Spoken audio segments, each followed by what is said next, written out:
What's up and bulaga? Yes, mo travel ta karon. Wala dyan nakahibalo sa atong pag-travel karon. This is a secret travel. So actually, hato dyan ako kung lula no. To kauban niya si Justin pero medyo lisod dyan siya sa naiya kay lahira dyan siya sa mga airport sa province kay mas medyo gamay ang airport dito. Diri man good na ay dako kayo siya. Napa dyan pang international. So basig magkasaag-saag sila and na ay mga baggage. So karon first time po ni Justin nga mag-travel from Surigao to Manila, so naging successful yun. Pero from Manila to Surigao, medyo maglisod sila pag check-in, etc. etc. Though, kung gana man good kanin paranin na sa Cebu Pacific, no, tapos senior citizen ka, magpa-assist ra ka. Karon wala kay hassle, no, kay magsunod-sunod ramang ka sa nag-assist sa inyuhan, nagtuklod-tuklod anong wheelchair, dali ra kayo. Pero inignaog sa Butuan, lisod kaayo, inig magbiyahe na from Butuan to Surigao. So mga almost 2 hours. So pag abot na pod sa Surigao, musakay na pod og bangka padulong og Dinagat Islands. So medyo hassle jud kaayo og taas jud kaayo ang biyahe. So syempre di ta gustong ma-stress ang atong Lola Bells. So kani di akong Lola guys. This is not just a typical Lola jud. Siya jud ang akong pinaka best friend ever since elementary. Yes. And kani siya akong Lola Bells din siya kay kabalong Tagalog pero day good kaayo ni siya sa English and then mao jud ni nagtudlo na ko sa una nagday mga contest na memorize mga tulain ana etc. Siya jud na day and pag tamang pag-pronounce abti kay na akong Lola Bells day and then karon nagbakasyon na siya diri sa Manila gikan pa December kay lagi diri siya mag Christmas, New Year, nana. So, niyan siya December. So, karon June na. Dili na siya gusto diri. Kay lahi ra magud ang lawas, no? Basta, kanang senior, nagali ka, basta tigulang nakalahi, jud, parehaan nila nga, magpangita, jud ni ilang lawas og pamprobinsya, kay mas fresh man jud dito. Mas naanad man gud nila sa pambukid, o active jud nilang lawas. Kay kanis mama, bisag naa pa ni siya iwawards, bisag tagar pa ni siya kwarta, mulihok jud ni siya, kanang ang iyang lawas jud magpangita. So, lahi jud ang mga lawas nga build sa province jud kaysa sa Maynila. So kani siya, nagbakasyon na siya tong nagka-pandemic gani and then halos tinagila siya muan hidirig Manila. May gali this time napugos jud siya karong 2025. Napugos jud siya anhi. Kay sige jud na mo siya kapila na ko ni siya ipalitan og ticket og jud niya sakyan ang ticket. So gisundo na namo ni siya dito birthday niya 2024 May di jud siya muuban og yes nasayang ra ang ticket but this time gipalitan na jud siya na jud moy niingon nga palitan siya ticket so gipalitan siya ticket so mo auto nag-fly high butterfly siya direk Manila. So kaning iyang senior mao man jud pud ni isa sa iyang giapas gyud kay basig matangtang na pud siya sa iyang senior citizen no nga pension. So mao to nga sa una, pagka pandemic medyo nadugay siya diri nya bawal biya to mo travel so natanggal siya siyang senior. So karon pangka first na this year 2025 naghimo lang mi og certificate sa doktor nana.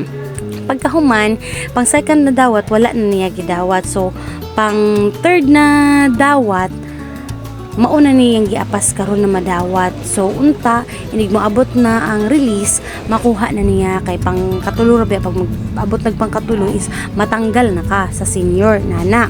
So karon mo na yang giapas mo ni siya nga gusto niya mo og isa pa ang lawas jud sa tigulang ignasa Manila mura sila kanang maluya gani lahi lang ka active inigna sila sa province. So karon gusto naman jud siya decided naman jud siya nga mouli. So dili jud pud nako siya pwede mapasagdan nga sila ray manguli.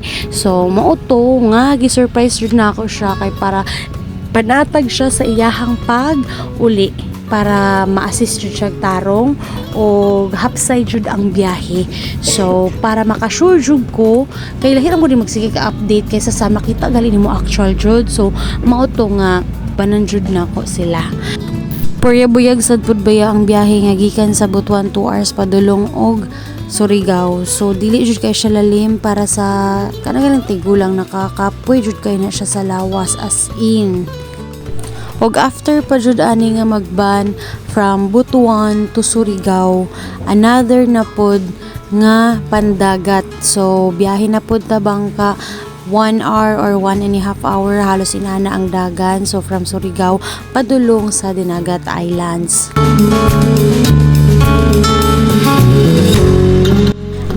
finally nakaabot na yun sa San Jose Port.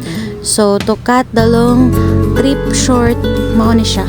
Inani na ang kwarto ni Mother Ops pag abot na mo. So wala na. Kapoy naman jud kay sa biyahe but still fighting. Magmap ta. Sugdan nato ni kay sa pila niya kabulan from December, January, February, March, April, May, June pa siya muuli og sa pag-uli pud niya sa June, for sure na jud nga hugaw na ang kwarto.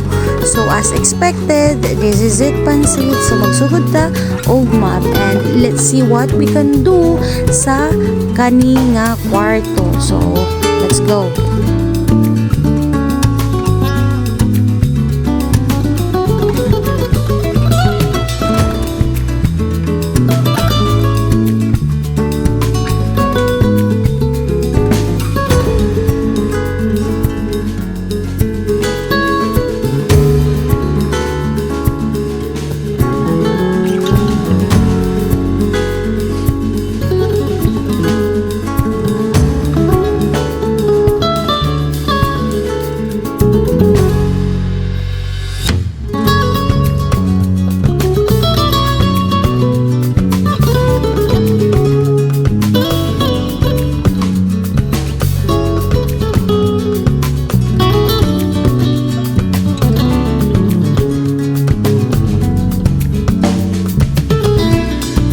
So as you can see, gikapoy na dyan ang Disney Princess bayet gikan pas biyahe. So maurag yun yung giuli manghinlo no from Manila to Dinagat Islands kay manghinlo ra. So mao na siya.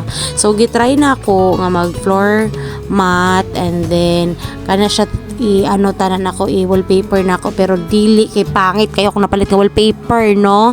So ako ra pud ni siyang gibaklas after. So as you can see nagpaypay ko kay balik-balik jud na ako siya map para hinlo jud siya kaayon din gipaypayan ako para mauga dayon siya para ma-plaster jud na ako siyang linoleum para makakita ko kung saon jud din ako siya pag hinlo ning kwartuha. And then as you can see kapoy jud kaayo kumbati aning linoleum ay mura jud nalipo man og naluya nga hoy naunsa may pagtrabaho na lang ko ay lang jud kay kog pahinlo ag balik kay di jud kaayo nako na porte pero wa man jud tay choice ani no kay mao man jud ni atong giuli.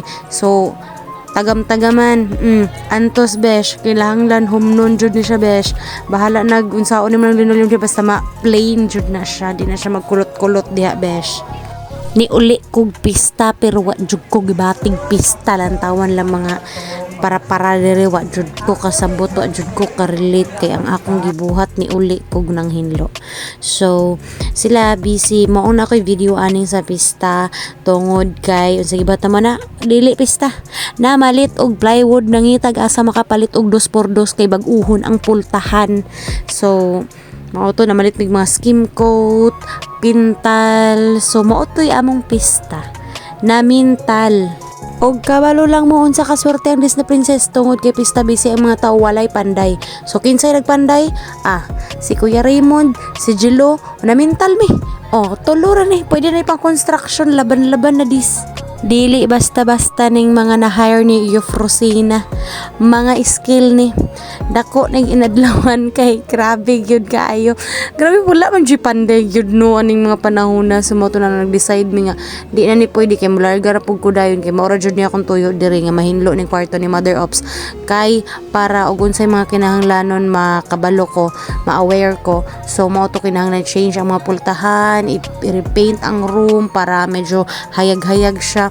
Og mo na nagkuto-kuto jud kog pintal diha gikapoy kog skim coat oy ako nga di na ko mag skim coat may paglargo kog bagno sa nagpintal. So mao to mamintal na lang ta. And then si Kuya Raymond ang nagpanday aning mga pultahan. So unsay makaya na ako maura jud akong ginabuhat. So di basta-basta mga skill ni gyud mga skill yun ni bahala ani magkadimao ba ni unsa ba ni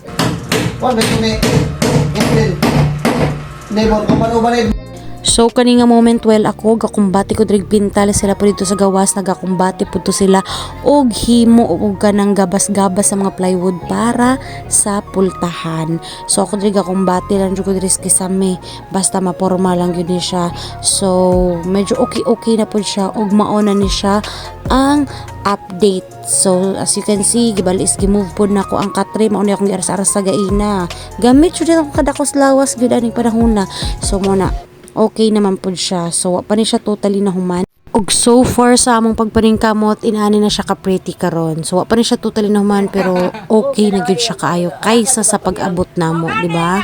Nanginha siya, gapi lang ba to? Dito lang tato ni Philip. Pamina ko na. Ano siya ang hilayo-iwan nga nagbalisto? Sa baga, may buot ka. Gano'n mo na sana. Wala panaw na yung pananaw. Ano ka kainom eh? Ay, tao na init to kapakan. Nana lagyan sa kabuang kay Tore kabiran eh. Tao ya lawas ay kani kay nay pulos. Kani pulos na. How ka tayo helmet? Ayun siya. Ang butter na to. Umot din ni yellow. Wala man to katong pula man siguro. Ayun sa balito. Ngel! Ngel. Nga naman sa Thomas niya nga. Bago na sa Thomas na Ngel. Nga naman. As you can see, medyo hinlo-hinlo na jud ang kwarto ni Mother Opring. O kani, more on kwentuhan, tawanan lang sa diri medyo pahuway lang sa jud og namalit sa mga kinahanglan paliton. Apel ba? Pa, okay ka na ba? Kung ang silas matulog, ang tawag ba na slippers?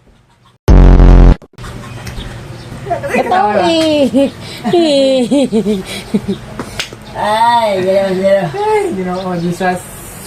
Dito sa part na to, sobrang saya sa puso makita yung lola mong humahalakha, kakatawa, na masaya, kausap yung iba niyang mga apo. And then, masayang makita na ganun kasaya yung lola ko. And, ang transition nung gabi, kaming dalawa na lang ng lola ko. Oh, pak, nilagnat lang naman ako dito. Siguro dahil sobrang pagod na mula sa biyahe. Tapos, nagpipintura pagdating, yung linis, parang siguro yung katawan ko neto napagod ng sobra. Pero ito yung time at oras na sobra akong nagpapasalamat kasi alam mo yun, muli ko naramdaman dito na time sa ilang taon ba naman, ngayon ko lang ulit naramdaman yung alaga ng isang lola. Kasi siya talaga nag-aalaga sa akin dati pa kahit nung bata ako. Sa kanya ako lumaki. And ang transition eto ang transition, kinabukasan, okay na siya. Eto mga bandang malapit na ito maghapon. Ayan na, sayaw-sayaw na yan siya. Ibigay mo ng todo, be. Yung lola ko kasi talaga nag-alaga sa akin. And sa kanya talaga ako lumaki. Kaya iba talaga yung love ng isang lola sa kanyang apo. And bilang apo naman na nasaksihan ko kung paano kami dinisiplina at minahal ng lola namin. Ako personally, talagang hindi pwedeng hindi mo yun ibalik sa kanya. Kasi nagkakaedad na sila eh. They deserve to be loved also. And then eto, pumunta kami sa may diskuhan, pero dahil hindi namin bet, so naghanap na lang kami ng makakainan. And then after nun, umuwi na rin kami.